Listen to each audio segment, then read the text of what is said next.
बिस्मिल्लाहिर्रहमानिर्रहीम। अस्सलाम वालेकुम। A1 टीवी के साथ मैं हूं मुशर्रफ यासीन। सबसे पहले न्यूज़ हेडलाइंस। खैबर पख्तूनख्वा के बल्दियाती इंतखाबात में PTI को बड़ा अपसेट। सिटी मेयर की नशिस्तों पर अपोजिशन कामयाब। मर्दान से ANP के हमायतुल्लाह कामयाब। कोहाट से सिटी मेयर के लिए JUI के कारी शबीर जमान जीत गए। पेशावर में भी मौलाना फजलुर रहमान की जमात को बरतरी। बन्नू में भी PTI को सख्त मुकाबले का सामना।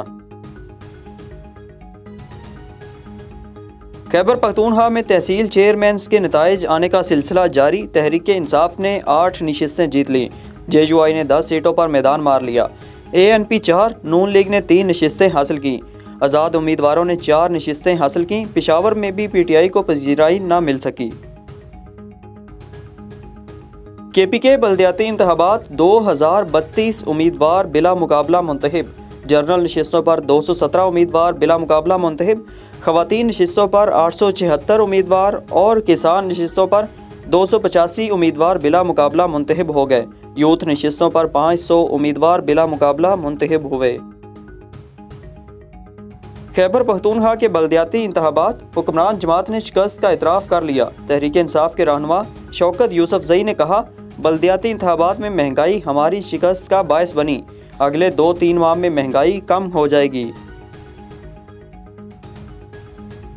साबिक चीफ जज गिलगित बल्तिस्तान के खिलाफ तौहीन अदालत केस पर समाअत। राना शमीम की इस्लामाबाद हाई कोर्ट में पेशी। लंदन से कोरियर के जरिए आया लिफाफा कमरा अदालत में पहुंचा दिया गया।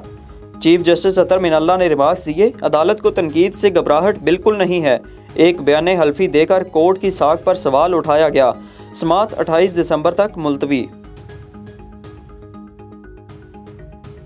अफगानिस्तान का मामला बहुत गंभीर हो चुका है। OIC के इजलास के हवाले से शहबाज शरीफ का कहना है, अफगानिस्तान के अवाम बेरोज़गार हो चुके हैं। आलम इस्लाम ही नहीं, पूरी दुनिया का फ़र्ज़ है कि अफगान अवाम की मदद करें। खैबर पख्तूनख्वा से सेनेट की खाली नशिस्त पर पोलिंग जारी। पोलिंग शाम 4 बजे तक जारी रहेगी। मुशीर खजाना शौकत तरीन समेत 4 उम्मीदवार किस्मत आजमाई कर रहे हैं। बलूचिस्तान में ज़राअत के लिए ज़्यादा कर्जे देने की ज़रूरत है। गवर्नर स्टेट बैंक रज़ा बाकिर कहते हैं, ज़राअत के लिए फाइनेंसिंग बढ़ाने के लिए नए टारगेट मुकर्रर किए हैं। हाउसिंग फाइनेंस में 100 अरब रुपए से ज़्यादा के कर्जे मंजूर किए गए। A1 टीवी से फिलवक्त इतना ही। मज़ीद खबरों से बाखबर रहने के लिए देखते रहिए A1 टीवी। A1 टीवी, सब पे नज़र, अंदर की खबर।